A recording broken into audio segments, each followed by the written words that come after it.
Yeah, there it is. Now we are live. All right. Wow. Thank you for everybody who has joined us and who is still coming into the room. Um, I am Denise Kamuka from Athletes for Hope. I am the Community Outreach Coordinator at Athletes for Hope. And today we have the amazing Santia. Something's going on.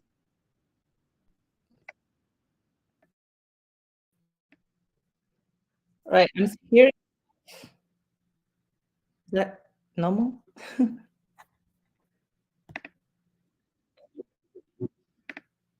Right. Um, that fixed it.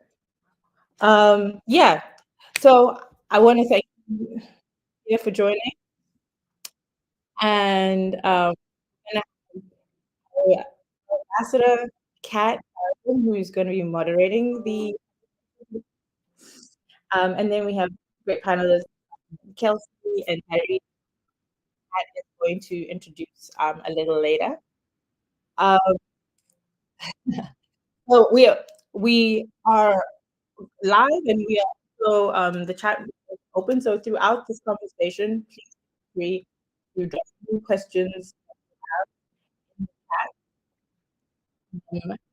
And just for accessibility's sake, I want to preface it so y'all know what's going on, that we will be describing what we're wearing. So, yeah, so that people with accessibility needs are accommodated for. So I'm going to start with myself. I'm wearing a gray or black and white checkered blazer. I have locks. I am a black woman, and I'm wearing a black shirt under my blazer. Right. So I'm going to hand it over to Kat to show. Hi, everybody. My name is Kat Salladin. I'm a former U.S. national team swimmer. I medically retired about a year ago, and I now work as a therapist in Indiana. And I'm so excited to be moderating this conversation. To describe what I'm wearing, as Denise did, I'm wearing a brown turtleneck with a blue vest. I am a white woman. I have a buzz cut. And I would like to introduce our panelists. First up, we have Kelsey Schwager from Tell Sweat. Kelsey played Division One and Two soccer in Utah and in New York. Her team played in the national championships, and she has several conference tournament wins. She currently plays in Italy while studying to get her master's in sports management. During her time playing, she tore her ACL twice. During this time, she had the idea to build her brand Tell Sweat, which helps connect student athletes who are struggling mentally. Our next panelist's name is Tyree Washington. He was born and raised in Riverside, California. Throughout high school, he won multiple state and national medals and broke several records in long jump and 400-meter sprints. He went on to sign with the San Diego Chargers in 1999 out of junior college, but a knee injury at the end of training camp hurt his chances of making the team, and soon after, the Chargers cut him. Due to respiratory issues and injuries, he didn't run on the international stage again until 2003, when he won several international medals in the indoor and outdoor 400 meters. Tyree is now a certified motivational speaker, CEO, and founder of Athletes versus Asthma. He's a speed, track, and field coach, writer, and an author of Against All Odds.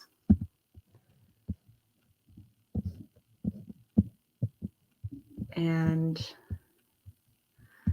Megan is not on the live today, so we will now move on to our conversation with Santia Deck.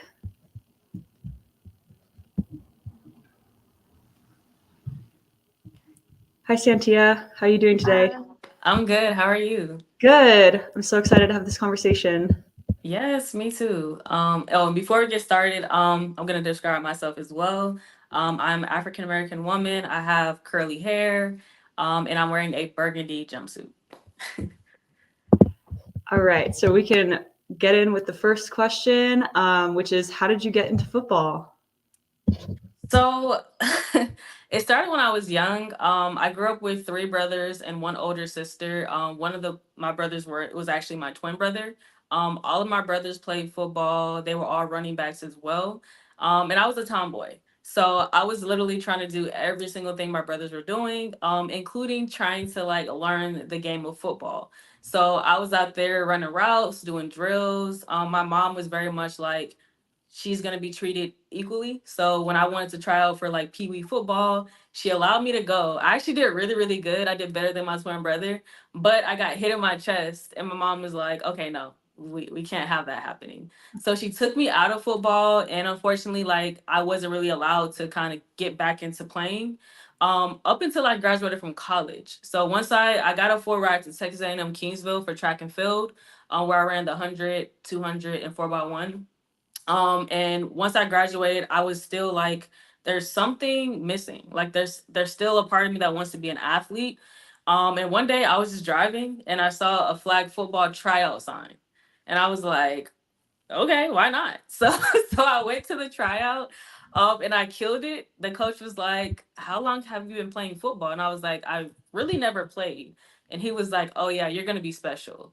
And so kind of from there on out, I went viral several times. I got to work with like the NFL on multiple occasions. But all in all, it was just me not wanting to give up. I believe like the dream of just being that football player. Obviously, I knew it was going to be very difficult to play the NFL. But I was like, there's a space for women football players now. And I really want to be a part of that. So, like, I really applied myself, got some of the best trainers to really teach me the game of football. And it's taken me very, very far in life, to say the least. Wow, that's incredible. Yeah. Um, can you take us through your physical and mental health journey post injury and what that was kind of like for you? Oh man.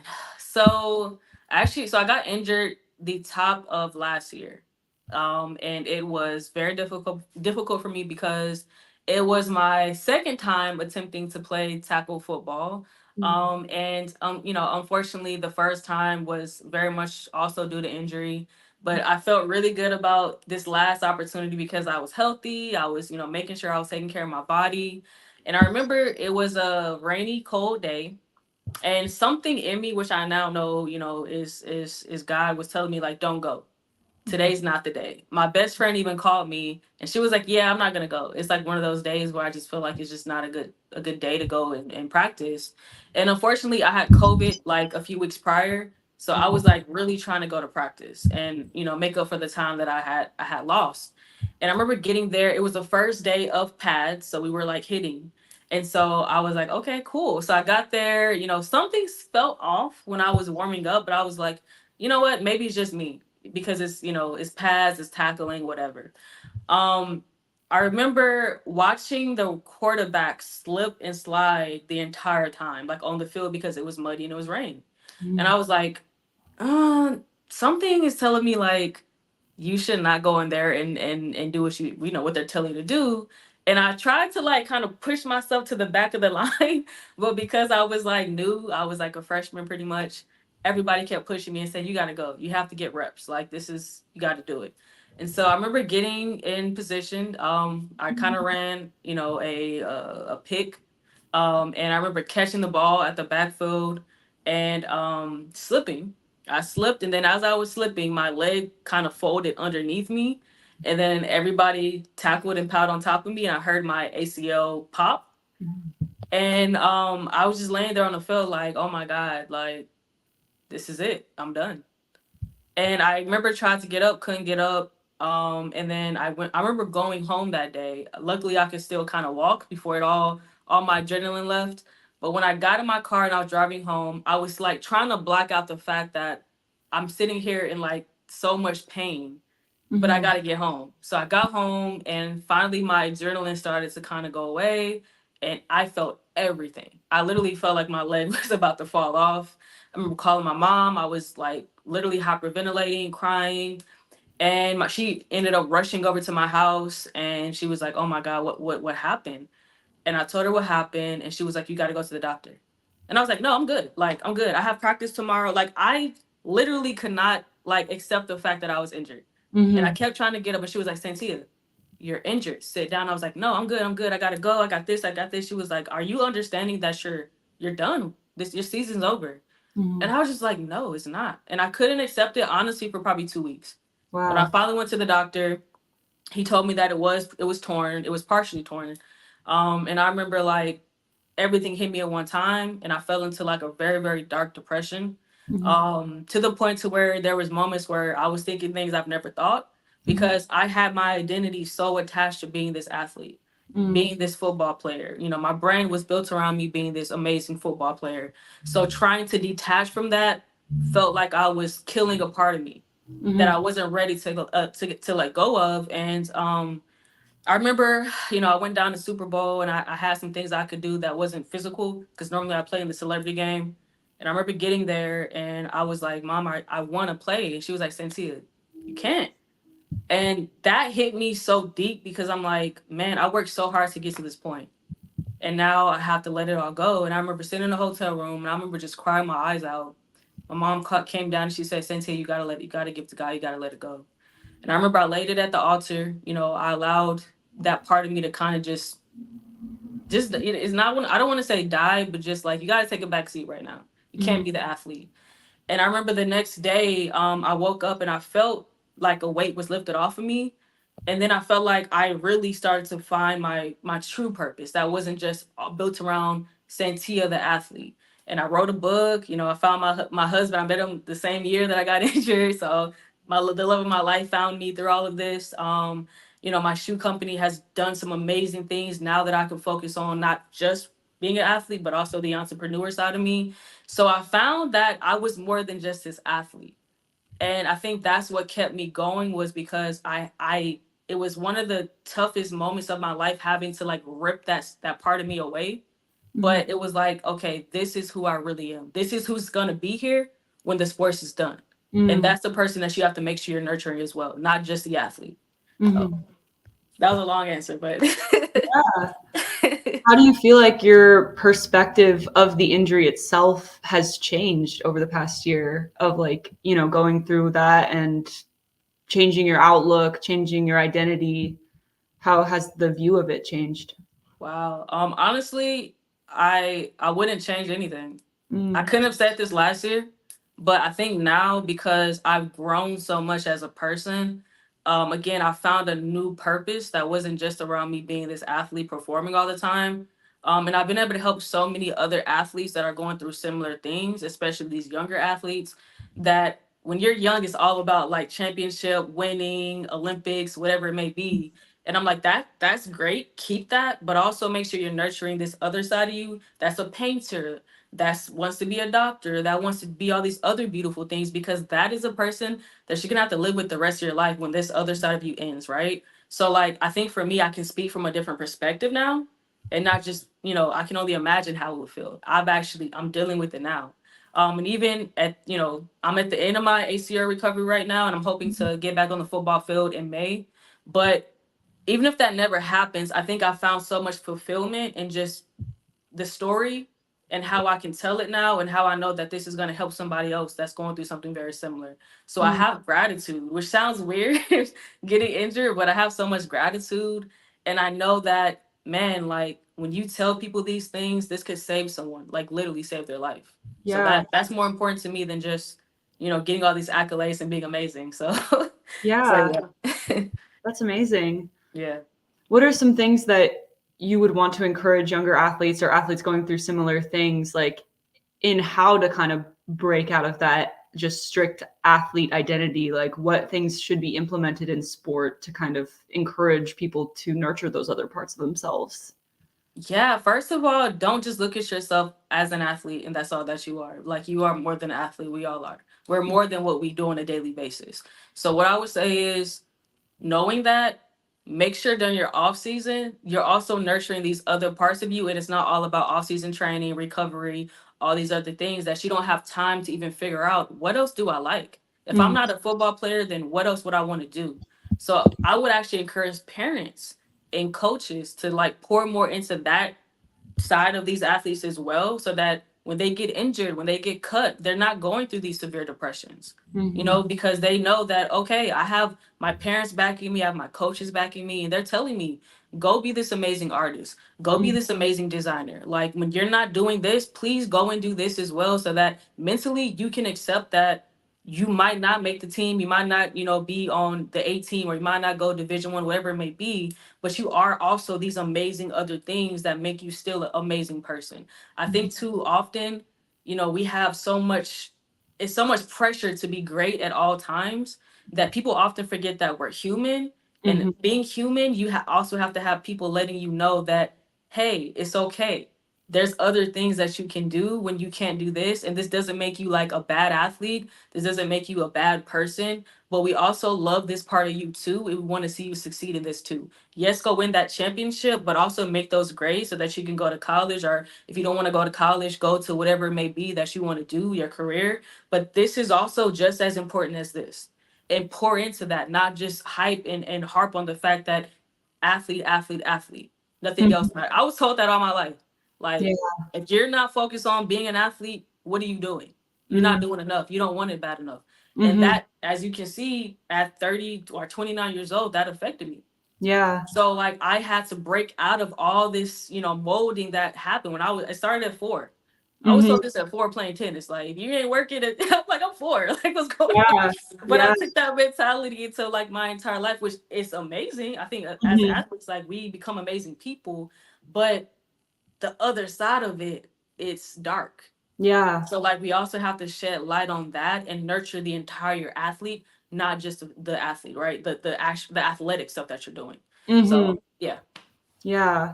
Yeah. Like the concept of the 24-hour athlete where like everything you do has to be focused on reaching your athletic goal. And like it really takes away from like nurturing you as a person. Yeah. And it becomes a job. Like it takes the love out of the game. I feel like eventually, like when you've been doing this 10 plus years, eventually it's like, man, like I just want to have fun. So let me say that I gotta add this real quick. So last year was the first time I ever had a free summer since I was 4. Wow. So like I didn't even know what to do with myself. I was like, so there's no practice, there's no games. What do I do? And like I traveled like probably I think we traveled a total of 24 times last summer because I actually could like do things. Yeah. And so like I was like, so this is what I've been missing while I was being an athlete. So I think that too, like having other hobbies and finding happiness in things that's not sports related is important too. Because I literally did not know how to enjoy myself at the beginning because I was so worried about, okay, I'm injured, but I still got to train. I still got to do this. And everybody was like, Santia, just take a break. Jeez. Like, take one, you'll be okay. And I was like, no, I'm like, I'm going to be behind. But when I actually started enjoying life, I was like, oh, wow, there's this other side that I didn't even know existed outside of just being an athlete. So, which is pretty sad because I'm like, I'm 30, 31. So that's pretty sad. Did you receive support from like coaches and teammates for taking a break as well? Or was that did you have to kind of go against the culture of that grind? Oh my gosh. I got so much backlash. I think like there was of course some like my friends, I would say, were very supportive, but there were a lot of people like, oh, like, you just really don't want to play. You're afraid of contact. And I was like, you guys do know I play rugby, right? Like the toughest sport in the world. So I think football, rugby was tougher. Okay. So like, and there was coaches, my coaches was like, so are you ready? Are you ready? Can you come back? And so like that pressure was also like a lot for me. And eventually I had to just tune it out. And I was like, I don't care what you guys say. I'm not coming back to this field until I'm 100% ready. Even if the doctor tells me like you're good in 9 months, I'm waiting a whole year. Because I want to make sure I'm not coming back and re-tearing my ACL again. So I've been dealing with that since like the probably 2-3 months after I got injured, of coaches and people saying, you're good, you're good. They said 9 months, you're good. I'm like, no, like I'm not. So I'm gonna do what's best for me. So like as an athlete, you also have to choose yourself because your fans, your coaches, your teammates, they're gonna want you to do things that you're probably not ready for, and that can cause another injury because you have all this pressure, and it's tough. So just I have to say this, like choose yourself. Like if you feel like we all know our bodies and our who we are. So like if you're not there, not just physically but mentally, because mentally is also that's a big part too. If you know that you're not ready for contact yet, you're not ready to kick a ball, whatever. If you know that you physically and mentally aren't there, don't listen to what anybody says. Take your time, because if you do not, you will get re-injured. I'm telling you that now. Yeah. So. Yeah, that's a really great message for a lot of athletes to hear, because I feel like we've been trained our whole lives to not listen to our bodies and just push through any kind of pain or any kind of mental issue. Like, it's just, yeah, Don't do it. yeah, Don't do it. That's my suggestion. better in the long run to Yeah. take care of yourself, for And sure. also, you want to be able to walk when you're like Yeah. 60, right? 60, 70. Mhm. So, like, think about that too. Like, if you're tearing your body up when you're young, that's gonna eventually affect what the quality of life you have as an older person. So, think about that too. You want to be able to pick up a ball, run down the street, jog with your future children, and things like that. So, Mhm. take care of your body. That should always be a number one priority outside of what can you do to perform on this field today. Mhm. So, yeah. Yeah. Where do you think the culture needs to shift the most in terms of encouraging athletes to listen to their bodies? Like, is or Yeah, like actually prioritize them.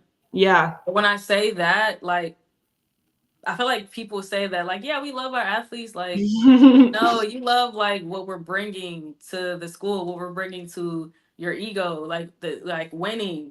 But do you Mhm. actually care about me when I'm like having these mental breakdowns, when I'm having anxiety attacks, Mhm. when things are happening that behind closed doors that you might know a little bit about, but you don't want to dig deep because you don't want to get that personal. But I think a lot of these kids, and think about this too. A lot of us going to colleges and even going pro, like it's new. Like we're very green and we're by ourselves. We're trying to learn. So like we still need that nurturing, Mhm. like encouragement and like checking in on, because we had our parents doing that. We had our friends, we had family. So like not having that plays a role. So if you're not actually digging deep into like what's going on with these athletes, when you see their performances declining, when you see they're showing up to practice late, when you see they're missing games, like actually ask, are you okay? And Mhm. actually care. Yeah. Like not just let it be about, well, you didn't show up to the game, so we're not gonna like don't do that. Like because that's why I feel like a lot of athletes are like this. Mhm. We feel like we're just like all we are is what we can do physically for people, but we are also human. We also have emotions, and Mhm. we also don't have. Oops, we also don't have like we don't have a good day every single day, and people need Mhm. to understand that just because one game went bad doesn't mean that that's who we are in totality. And I think because we have so much pressure to perform, be great, perform, don't mess up, don't miss that goal. If you do, blah blah blah, like Mhm. there's so much pressure, and I think people need to understand that that can cause someone to explode. Yeah. So like actually pay attention to the signs that Mhm. something's wrong, and then like help them find help, talk to them, send them to a counselor, let them maybe talk to their family, like, hey, your daughter is like she's different right now, something's going on, you should talk to her. But I remember that happening to me in college. Like I was going through so much. I had lost my best friend to cancer Mm. at school, and there was really no, you know what I'm saying, nobody was like really like checking in on me, even though the whole school knew. Yeah. It was still like, yeah, we have championships, so what's going on? And Yeah. I'm just like, dude, like what's going, what do you mean what's going on? Yeah. Like, it's like this was your actual athlete, my best friend. Right. So it's just like that coldness can really like, man, I don't want to get into tears. I don't go like start crying, but it's a lot. So Yeah. Yeah. What would do you have any self-care tips for people going through similar situations? yeah, I would say bubble baths are nice. Yeah. Taking days off to like go and just do something that you really love. Having a therapist, I think, is also a part of self-care, because there might be times where you don't want to share certain things with like your family and friends, and you just need a stranger to listen to you. Like having a therapist there to kind of do that is I feel like is very important. Mhm. Um, and then also like taking breaks. Like if you know, like, hey, I'm just not feeling it today, like it should be okay for like athletes to have like mental health days where it's like, hey, I just can't do this today, and it's okay. Yeah.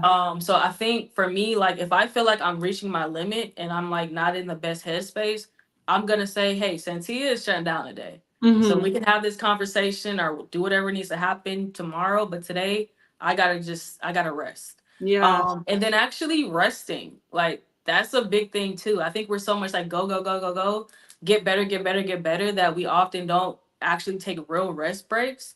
And that's important, whether that's taking a trip somewhere, a road trip, you know, going on a hike, you know, like meditating. I think meditation is also a really big thing too. Like learning how to meditate has been very helpful. Doing yoga, just doing like soft, easy movements sometimes is good, because I know, again, it's like sharp, hard, faster, stronger. So Yeah. doing something the opposite, I think, is also considered to me like self-care. And then being around friends and family and just enjoying their presence. And it's not all about competition and things like that, but just enjoy being you. I think that's important. So yeah. Yeah, that's a great answer. And as a therapist, I love the, the comments about getting a therapist, because that's so true. I think It's that important. everybody needs a therapist. Yeah, for sure.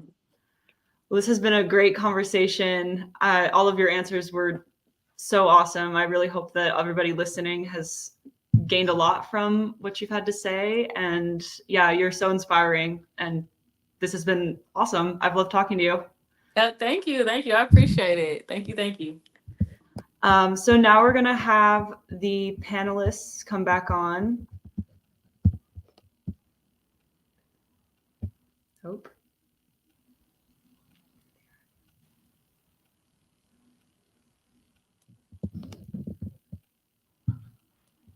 Hi, guys.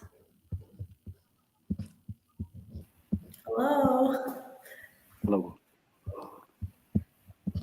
Do you guys want to introduce yourself and explain what you're wearing and look like? Yes, I'm Elsie Schwager. I'm here with Tell Sweat. I have blonde hair and long blonde hair and a black shirt. My name is Tyree Washington. I'm a 400 meter world champion many times over, former NFL player, author, and I'm bald. I have a navy blue sweatshirt, nice and comfy out here, and I'm happy to be on. Great. Let's get into the questions. So for anybody who wants to answer, the first one is when you got injured, what support did you receive? And did you have to go and find the support, or was it immediately available to you? I can answer this. Although I did have a lot of people that did support me. I think when I got injured, it put me into a really bad mindset that I didn't feel like I had a lot of support. I felt very alone. But I do appreciate I did have like my family who was taking care of me and helping me. But I do know I felt like I was always seeking some sort of like validation or support from anyone possible all the time. And that's why I think like it's so incredible that like all of you guys are advocates, because I feel like I could have used this and this talk during that time as support during my injury. I've had a lot of injuries. I had a lot of injuries throughout my professional career in track and in football. And my coach, who's Black when him, who passed away, aka Pops, some years ago, he was a huge supporter of mine. I mean, I had a lot of therapists, but for me, like I always felt I'm Tyree Washington. It was like I'm a machine, and that was like kind of embedded in me that there's no way I could get hurt. And then when I pulled a hamstring, I broke a clavicle, cracked my hip, or something was wrong, it was just like I was in disbelief. It was all about like how could I bounce back? How could I be resilient and get back on the field and practice and compete? But my coaches, my coach and my therapist, I think that positive village, they help to ease the pain, but it's like Kobe. I mean, Kobe said like the late Kobe Bryant talked about, you know, if you want to be great at something, you're going to be obsessed. And Santia knows it's like you all know as being an elite athlete is that you breathe, sleep, and eat what you do. But when this monkey wrench gets thrown in and you get this injury, it's like you have to regroup, reset your mind, the body, and try to figure out what's wrong as quick as possible so you can get back on that stage or that field or whatever it may be. For me, I actually agree with what both of you said, because I think for me, I was going through so much at one time. I had so many different emotions. So it was like one minute, like I felt like I had all the support in the world, but then you start going kind of deep into this like dark place where it's like nobody cares. It's just me. And I think I kept telling everybody around me, you don't understand. Like you're not here right now. Like you're not in this position, so you can't understand. And I think, that started to create this reality, at least for me, that really wasn't there, that you're by yourself. You got to figure it out. You got to get back to the field. You got coaches calling, you got teammates calling, and it just makes you want to just go, go, go. And that's actually how I re-tore my ACL before I was even completely healed, because I was like, I got to get back. The season's about to start. So I think it creates this false reality. And it's tough. It's very tough. And it's like, every day your mind is somewhere else, and it's very hard to kind of see out of it. So for me, it took a lot of like sitting with God, sitting with my friends, sitting with my family, and they honestly had to just keep telling me we're here. And sometimes you need that. I know it sounds like a lot, but for me, I needed that at that moment, and it helped me through it. Well, I Yeah, mean, Santi, you're right. I mean, at the end of the day, um, being an athlete, it is you're part of this business. It's part of the entity, and they don't care about you. They don't really care about you getting hurt. Right? They really don't. It's about selling tickets, filling seats, and going out there performing. If you're not doing that, you're gonna lose your job. That's just how it is. That's from even from high school to college to pro. You gonna miss out on your opportunity. So that's why, like, when you are injured, just like you tore your ACL, you're like, well, how could I bounce back? Because you're thinking about, if I'm not on the field, I can't practice, I can't showcase my talent, then and I can't get these endorsements. There's so many layers to it. So you do whatever you have to do just to to to fix whatever needs to be fixed physically and mentally, to get back on that field so you can do your job. And that's what it's about. You got to just do your job. But in the long term, it's about quality of health. I mean, quality of life. If you don't take care of your body now, years later you're going to pay for it. I'll tell you, I'm paying for it. I'm 47, and so I was a hitter in football, like just a missile. And on track, I ran extremely fast to become the fastest man in the world many times over. But you pay for that, and I'm paying for that now, not just physically but mentally. And that's why therapy is I mean, is huge, to talk to someone that you trust. It has to be someone that you trust, because Yes. as athletes, we don't trust everybody, um, and we're not going to just open up and just indulge in about what's going on in our life, to just a random person. So Yeah. Yeah. yeah. I feel like a lot of the questions I got, or a lot of the interaction I got because I tore my ACL, and whenever I'd go to practice, all the questions I got were like, oh, how is your PT going? Or when do you get your MRI results back? Or how is your knee doing? And there was one practice, I was literally there, and this girl came up to me and she was like, hey, Kelsey, how are you? And I was like, oh yeah, my rehab, blah, blah, blah. And she's like, no, how are you? And I actually just started like Okay. tearing up a little bit because I was like, wait, me? Like, how Yeah, am you actually care about me as a person. I? That's a Yeah. real thing. Yeah. Because But everybody this wants to give is, back. So, oh, man, yeah, I understand. yeah. Any advice for people who are like with somebody that has an injury, or like trying to support them? We only get, well, most of the time it's like, how's the injury going? When are you gonna come back? It's sometimes we want to like be like, oh, how was that painting you did the other day? Or how was class Yeah, going? Or how are you doing?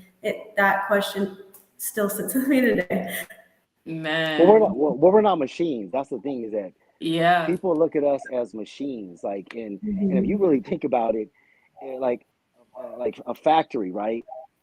And if it's pumping out product, they have to turn the machines off, because if not, they're going to overload, right? Mhm.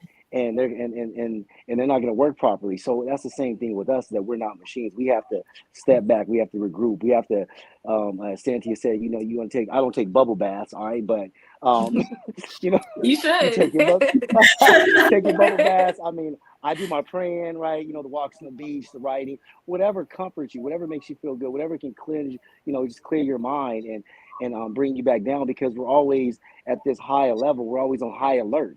And we have to come down from that, because if not, it's like everything physically, mentally, everything just overloads and bad things start to happen. And I think it's important for us to talk. We all have to talk with each other. That's why, I mean, this is, believe it or not, this is therapy right here. Yeah, This is 100%. therapy like right here. And so many Yes. people, they need this. Mhm. They need that positive village. Yes. Yeah. Yes. What has been your guys' experience in like the idea of like recovery isn't linear? I feel like there's a lot of misconception about injuries and also just the mental health issues that come along with injuries, of not everybody follows the specific, milestones of you get better every week and, and then people start pushing you and you get worse. And what have been your experiences with that? I think it's just So, like, well, yeah, go oh ahead, no, go Santi. No, ahead. go ahead. No, you're good. Go No, ahead. no. Oh, I want you to. I want to hear your thoughts. okay. So yeah, so I'm on month 10 of ACL recovery right now, and I got one of the newer surgeries. Like it's not a lot of people that have gotten it, I guess, recently. So for me, I was expected to walk 2 days after I got off the the surgery table, right? Whoa. And I had so much anxiety that when I went to PT, he was like, "So how's walking going?" I was like, "What? Me walking? Do you not see?" And he was like, "Yeah, like you're supposed to be like walking right now." I was like, "I can't." He was like, "What do you mean? Like you have to, otherwise your knee's gonna." He started going into like this fear mongering, and I was like, "So this is gonna affect me all the way down the road." He was like, "Yeah, so I need you to start walking." And like, I didn't know how to tell him like that. I hear you, but I don't hear you, because there's so much fear right here that like I'm gonna need you to explain it a little bit different than just saying do it, because my mind is like, if you do that, we're gonna die. Like that's just where your mind is at, right? Your mind's just freaking out. And so it took him a while to really understand, like, oh, you're scared. And I'm like, I'm very scared, dude. What do you mean? And so like eventually he learned how to talk to me, because I think he was used to working with like male football players and just like, go, bro, you're good. But I'm like, I'm a woman. So like you gotta understand we're different a little bit. Our emotions are different. So please talk to me differently. And he kind of learned how to talk to me, and it kind of helped me get through these different stages. But I think people have to understand and be okay with like, everybody's different. People handle stress different. People handle, going through these expected milestones different. And if you don't reach it, like, don't make us feel like, we're like 10 years behind where we should be, because that also put anxiety and fear inside of me. And it was like a bad concoction, because at that point I was scared to do anything. I almost feel like I got frozen, because I was like, okay, so if I'm not here and I'm not there, then where should I be? And okay, is this and so every single day I had 50 questions for him, because he was telling me, you're behind, you're behind. And so eventually, like, I got through it, because again, he kind of learned how to talk to me. I also had, my trainers and coaches that came in that knew me, and also I didn't know him. So like you said, it's a trust thing. So for me, it was like I also had to have somebody that I trusted, that was also kind of watching my videos. I had my husband come and kind of see what I was doing too. He was like, "You're good. I'm seeing you do this. You're good." So I think everybody needs something different. We're not all the same. It's not cookie cutter. And I don't think you should push people when they're telling you, like, mentally, I'm not there. So just please respect that. And yeah. So that was me. That was me. I might be a baby, but I needed more like nurturing and talking to than probably the average person, because when I tell you my anxiety was on 1,000, I was afraid to like have to ever go through that again. I didn't want to do anything to mess up my incisions. I didn't want to do anything to mess up my knee ever again. So I think with that, it's just I needed more. And I think physical therapists have to understand that. And not saying that he didn't, but I just feel like maybe he didn't work with a lot of girls, to be honest. Oh, because it was very like, let's go. And I'm like, hold on, I'm not ready. And I like literally he'll be like walking up like, no, wait. Like I was that person.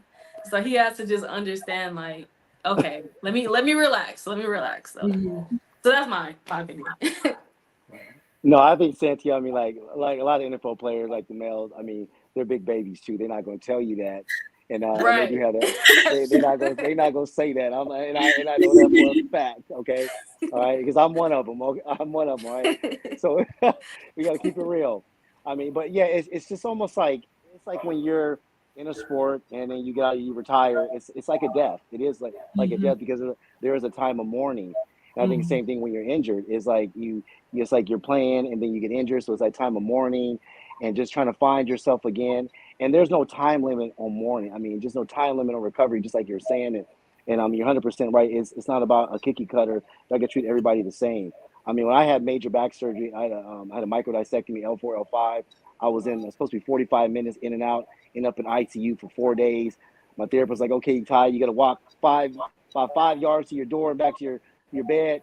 I was like, it ain't happening. I was like, I just stay Yeah. in the bed, and I had all this stuff hooked up to me, and I'm sitting in the bed like, and I got tears running in my eyes. I'm thinking I'm gonna die, right? And I was like, ain't nobody here. I'm with my family. I can't die when nobody's not here, and Yeah. and so it's just like, but I was able to get through that, and with the support, because support is huge. I mean, you So, want to have people in your corner that love you unconditionally and don't look at you as an object. A lot of times, like, just you're an object. Hey, go out here and just do the job. That, like, we're talking about. We are human beings, and we're not robots. So I think just coaches and parents just need to allow their children to be vulnerable. Like when they're going through something, let them talk about it. If they're injured or they have something nagging. Even my son, he plays QB. I mean, he's gotten blown up in the game, and I'm just looking. I'm going like, wow. Like, and of course I'm like, hey, I want you to shake it up, but I'm like, are you good? Like, and I yeah. want him, like, I tell him, like, hey man, if you want to cry, cry. Go ahead and cry. Yeah. Go and cry, yell, scream, whatever. It's okay. That's natural human emotions. But I think, like, as young people, like, especially, I mean, and females, they go through it, but males, it's like at a young age, it's like you can't show no weakness, you can't cry. I mean, you Yes. have to soak everything, you have to suck everything up. But the problem is that as you get older, and all these life happens to everybody, and then bad things start to compile, is that you compartmentalize, it starts overflowing, and chaos happens. And Yeah. Sandy, you talk about that cookie cutter. It's like, when it overflows, I mean, depending on what you're struggling with, it'd be suicidal, homicidal, alcoholism. It could be drugs. I mean, all of that. I mean, so I can speak on it because I went through that. Yeah. I almost took my life. I almost Yeah. committed suicide. So we need those positive people in our corner. We need those lifelines. And if it takes you a year and you recover, if you say, you know what, Santa, you're like, hey, after in May, I don't feel it ain't right. I'm not coming back. It doesn't matter. God has a bigger plan for you anyway. It was just a pit stop. Exactly. Exactly. You still gonna be thriving. You still gonna be a queen. It doesn't. You're all gonna be queens. It doesn't really matter. So Yeah. it's not the end of the world. We can't please it. And I realize this. I'm gonna shut up. We can't please the world. I think that was my problem, right? Sandy, you probably same thing.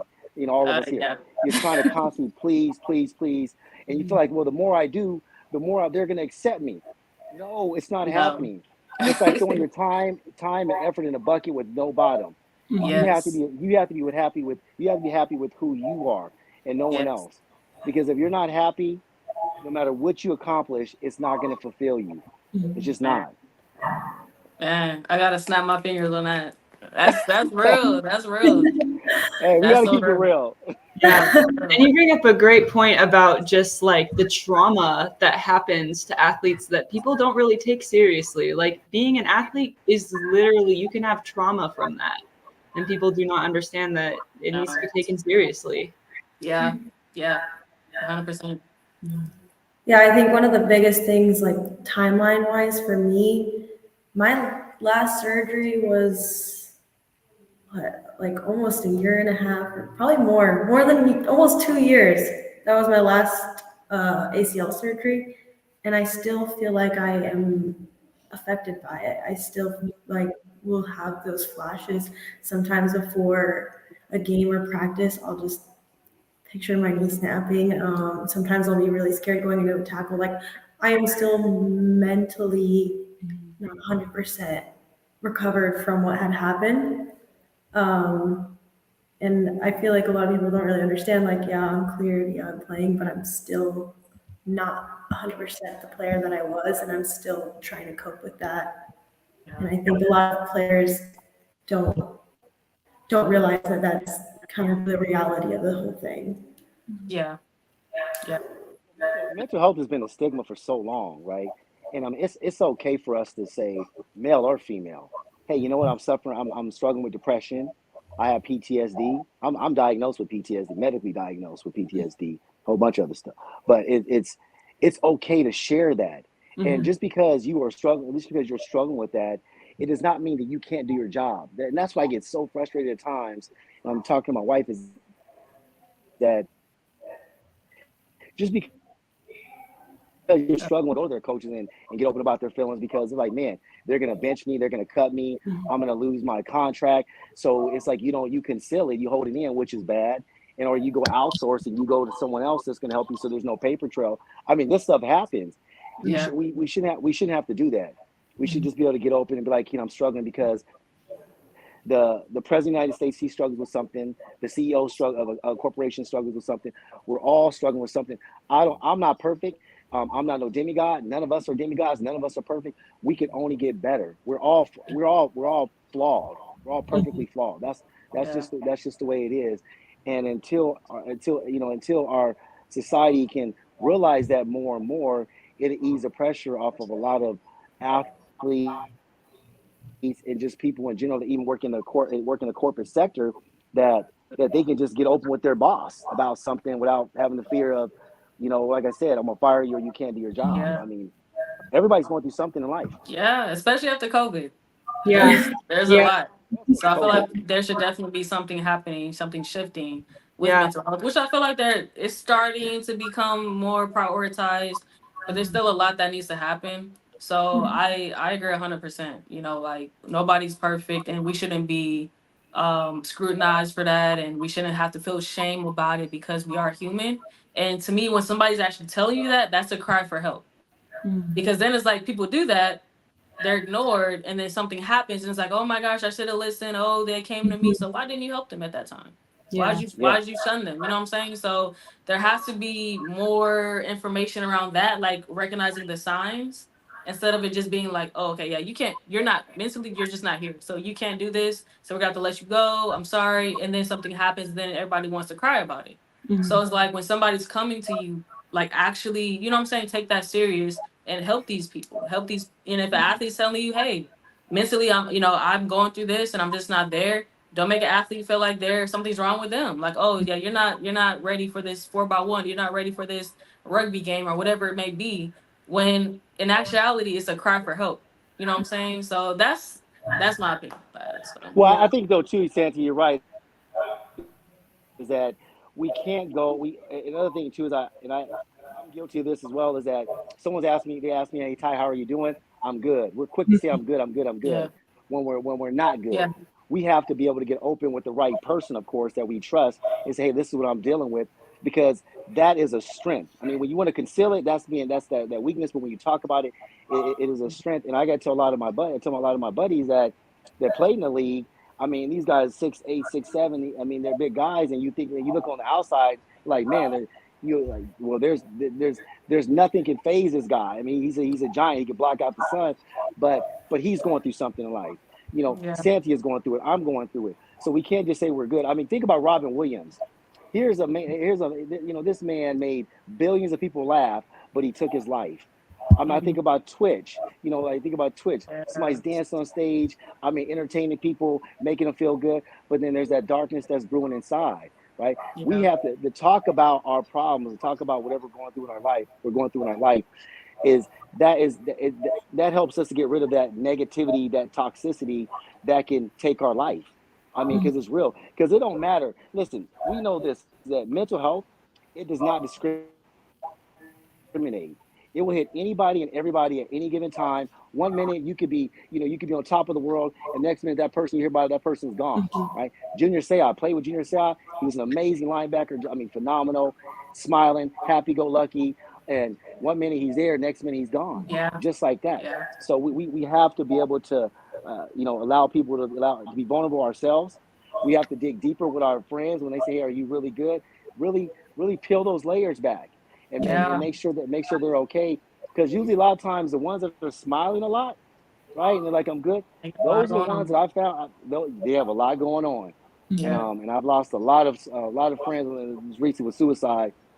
There's a lot going on, so we have to be able to peel back those layers because those are true friends that love you unconditionally.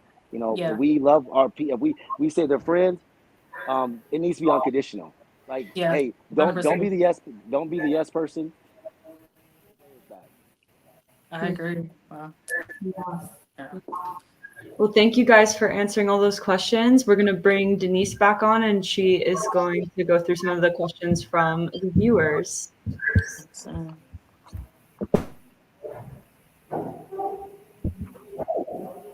I Denise, think you're on mute. you're on mute. Yeah. Wow, it's been amazing listening to y'all. I've been laughing, crying back here. I can imagine what everybody else is going through. But there are a few questions. I think we only have time to do about 3. We have a question here from Sarah, and her question says, I am a therapist who works with teens. One teen is struggling to balance school, work, and athletics. They feel a pressure to provide for their family and younger siblings. Any advice or tips that you can offer them? They feel like they cannot slow down and that things will be better when they get a scholarship. Does anybody have anything? Want to answer that? Anybody can take it. Well, I think it's just all about prioritization. I mean, we have to look at obviously athletics is important.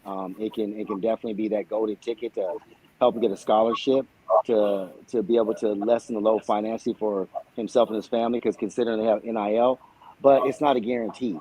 You got to focus on academics. That's the key because that will help him to be able to get good grades, go to college, get a degree, a trade, whatnot, and to be able to help his family long term. It's just like with the NFL. NFL's the acronym is not for long, right? Sports are not for long. Okay, it's like Really? you're here one day and then tomorrow you're gone. But I know those pressures because I come from that type of background, and there's nothing wrong with trying, but to increase those chances, I think he has to create that positive village, making sure that the coach is there, the teachers are there, implement a plan that's going to give him that's going to set him up with the right tools to be successful. So I would just tell him to keep pushing at it, but don't throw all your marbles, as Santia talked about earlier, which is a fact. Is that it may not happen? Not to discourage, it may not happen because we don't know. But academics is the key. You're student first, athlete second. Yeah. And one thing I would say too, I think if I were her, I would have a conversation with the parents and say, I just want to let you know this is how your child feels. And I don't know what's going on at home. You know, some people it is what it is. It just is what it is, right? But if I would talk to her and say, I understand that maybe there's nothing that you at home can do about this, but maybe we should have a conversation with the coaches, the teachers, the school, because there's coaches that literally will help their athletes. They'll help them financially. They'll help them get help. They'll help, with different situations. They might know things that could help relieve them. So I would kind of get the family involved and just say, I'm not trying to get into your business because I know people are very sensitive about that, but I want to help your child. And I want to help you guys so that you guys are more comfortable. So maybe we should go and have a conversation with the coaches and the teachers and counselors and see if we can maybe get something, that can help you all. And I know that can go sideways as well because a lot of people don't want people in their business, but I think that's also a cry out as well for something. So I feel like, if you can't do anything about it as a parent, just getting the resources and getting the knowledge could also help as well because there's some people just don't know. They don't know what's out there. They don't know what things are available for them. So I will have that conversation privately with the parent. And to add on to Santia, a closed mouth don't get fed. And Yes, that's what I a was closed, ultimately trying to say. I I'd know. also like to add to it as well, like coming from the therapist side of things, just ensuring that there's trauma-informed therapy and like trauma care going on in the sessions, making sure that like there's not other things going on other than just not being able to provide for their Yes, siblings and everything. 'Cause exactly. Because that's a lot of pressure for a child. in high school. That's a lot Yeah. to carry. So yeah. Yeah. Yeah. Thank you. I mean, I think just listening to your answers, I'm hoping Sarah has some ideas. I know that it's obviously, as a therapist, there is confidentiality, but definitely hoping you got some ideas of how to approach the conversation with your client. Um, Next question comes from Margaret. She said, as Santia mentioned, how her injury allowed her to connect with herself outside of sport. But what are ways to maintain the perception of the athlete identity during an injury? Man, this could be a very long answer, so I'm gonna make it as short as possible. That's why I truly believe in helping athletes build brands, so that it's not all about what you're doing physically all the time. Because first of all, that's not gonna last forever. Secondly, it's going to eventually it's gonna end, and sometimes nowadays people care more about what you're doing off the field nowadays, sometimes more than even what you're doing on the field. Because a lot of these athletes have brands, they have businesses, they have these NIL opportunities or whatever it may be. So that's why while you're an active athlete now, whether you're in high school or you're in college, build your brand. Understand what that means, dive deep into that, start now so that by the time you're done with retirement, you already have a business. You're already doing speaking engagements. You already have sponsorships and endorsement deals. Those are the things that you should be focused on. And that's why I say, instead of coaches and parents always just it's all about what you're going to do physically all the time, go hard or go do this, win that championship. Also tell them, hey, what do you want to do outside of this? Let's start working on that now so that you have that easy transition and you're not left in a space where it's like, okay, what do I do now? It's done. I just got injured or I just got cut. What do I do now? But you haven't started working on anything. So build a brand. That's what I'll say. Because that also helps with that identity crisis all the time and feeling like you only can be an athlete and that's all you are. If you have something else outside of that, that you also have enjoyment from, and you're also bringing in money and different things like that, there's not so much pressure. So you can kind of avoid some of those pitfalls of like sometimes depression or whatever it may be, because now it's like, okay, cool. So this either is on hold or it ended, but I have all of this that I've already built. So let me go and transition into that. So that's why I'm very, very, very big on brand, build a brand. Like now, like right now. And you, I mean, just add on to Santi. I mean, you're like 1,000% correct. Is that you literally have to act as if you're going to retire today as an athlete. Like this is your last day, Yes. and so what are you going to do after that? I mean, that's the key. And because like I was saying, like it's with the NFL. I mean, it happens in a lot of sports, but it's literally not for long. I mean, and Yeah. so that transition, the transition is already is going to be difficult as it is because even though you know what you're going to do, it's like you're leaving one world and you're going to a new world, right? And that's Yes. like my wife; she's a drill sergeant in the army, and it's like all these soldiers, like when they transition out right into the civilian sector, it's still hard because even though they may, hey, this is what I'm going to do X, Y, and Z, but I'm leaving my brother and sisterhood now, like, and I gotta, and I have to reestablish that in this new world. So it just you're right. It makes it easier to transition out when you have that brand. You know exactly what you're supposed to do. Yeah, and you're right because regardless, you're gonna mourn, like Yeah. period, because it's a part of you dying in order to be rebirthed into something different. But like you said, I still feel like it's like okay, I'm gonna have this downtime because I gotta get through it. But okay, on the other side of that is all these things that I built. So I think it's telling people too it's okay to have those emotions and to cry and get it out, but they also know that okay, I still have something else to look forward to. So. Yes. Wow. All right. Thank you. All right. Last question. Um, from Adrian, I think it was. Um, yeah, I'm a therapist and a sports psychology professional, and have worked with several injured athletes and individuals in groups. I've noticed that some athletes are hesitant to ask for help. When did y'all decide that you needed a therapist? Well, I think the definition of insanity is that I would say that when you're doing something over and over again and you don't, you're getting the same results, it's time to change, right? When I was training as an athlete, I was doing stuff like the same way, And then Pops came in and was like, bro, like if you want to do something different, all right, son, then and you want to be this world champion of fastman, then we have to create a new script. We have to create a new blueprint. So that's what I would tell them. I mean, like, change is okay. Something great that's going to help you. It's going to help you to become better. So that's what I would advise an athlete that when any great athlete out that has throughout history, they were doing things a certain way, but then they changed, and their career just skyrocketed, catapult. I mean, we can go through a laundry list of those athletes. So, but if you're doing the same, I would say if your athletes are doing the same thing over and over again, it's time to change your game up. It's time to change the script, change the page, devise a new blueprint. Yeah, 100%. I agree. I've nothing else to say. Yeah, if I'm being honest, I was like, I'm okay, I'm okay, I'm okay, I'm okay. And then finally I just crashed. Like I was in the middle of doing a midterm at home and I couldn't get the answer. And my mom came out and I just fell apart, just everything out. I was like, Mom, I'm failing my classes. I don't have any, like, I'm not talking to anyone. Like literally just completely fell apart. And then finally, that's when I realized I'm not okay. I need to get this help. And like Santia was saying, we all have like this stigma that we need to be okay, we need to be strong. And so that's why I just told myself I was okay, it's okay, like I'm getting through it. And then nobody should get to the point where I got, where I finally just fell apart. And so I want to be able to change the stigma that we are okay to, no, we are not, and we need to be able to talk about it.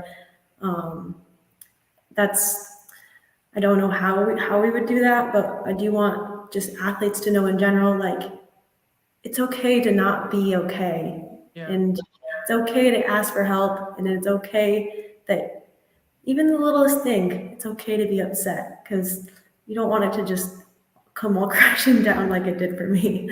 Yeah, 100%. Well, it's about we and us, right? Nobody pops out of their mother's womb and they become a professional athlete.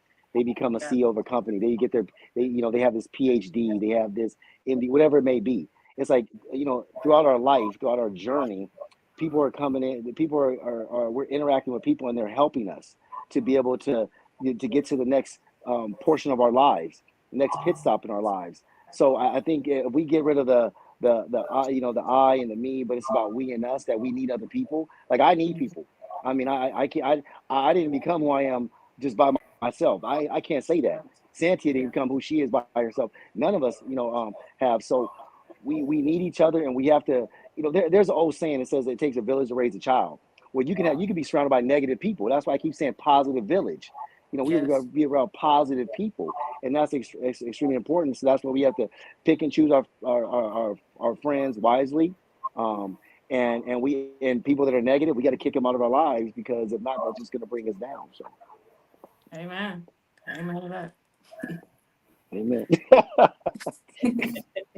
Well, I actually want to read what Adrian said. Just beautifully summarized it up.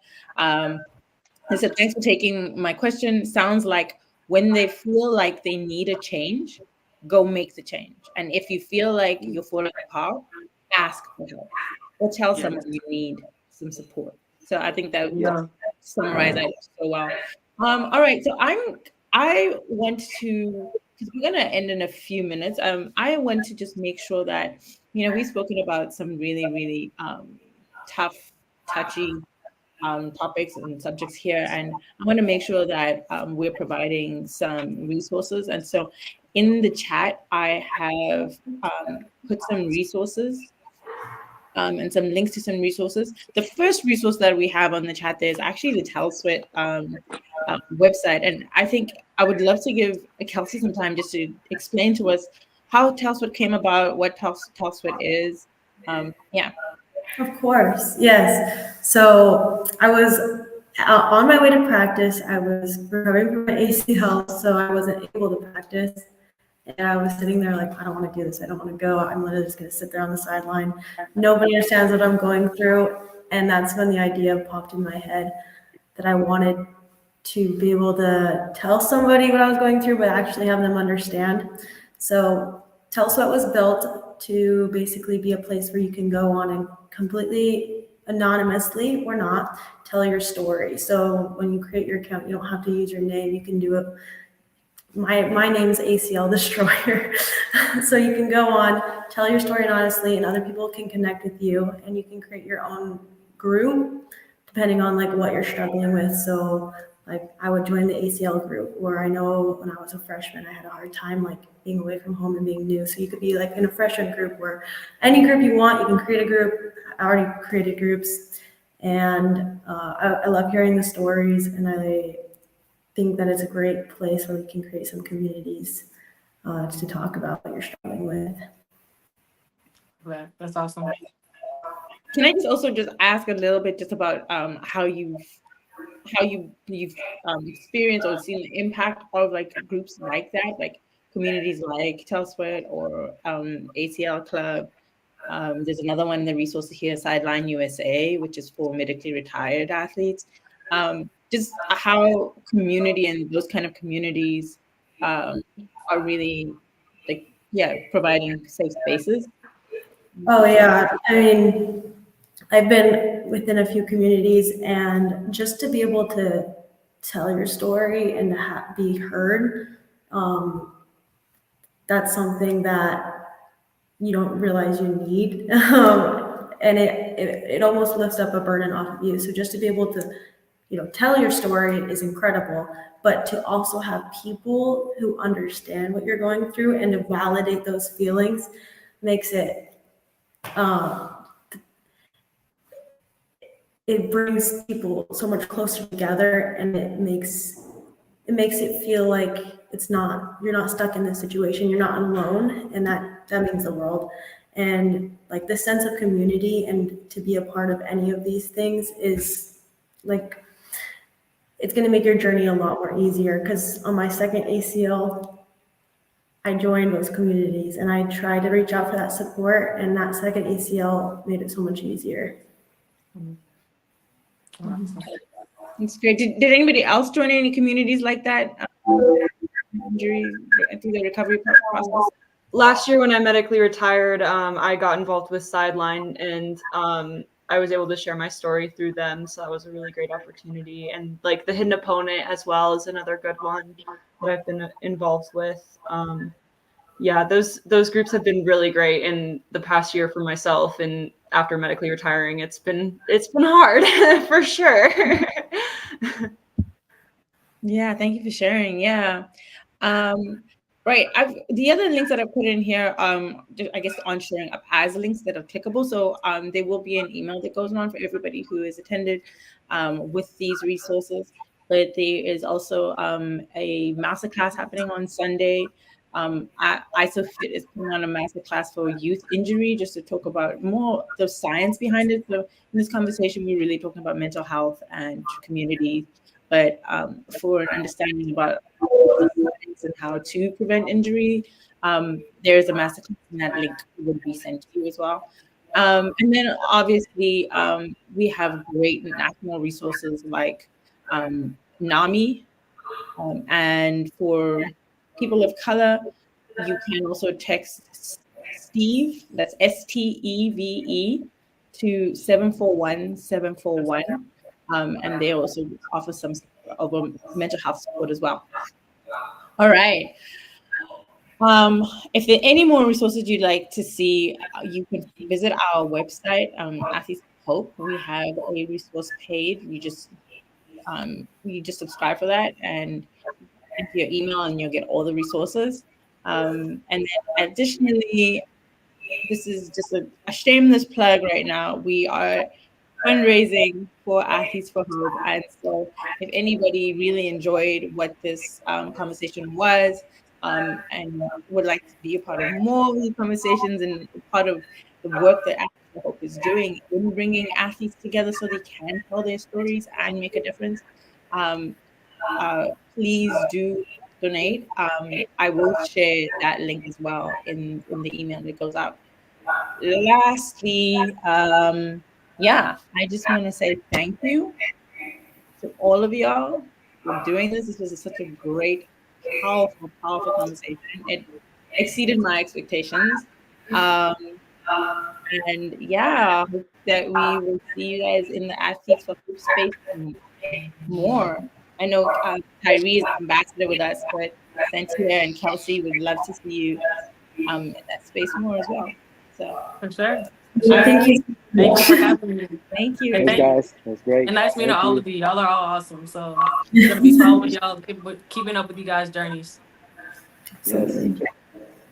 So, All right. all Let's right. stop recording. We got to connect, Santia.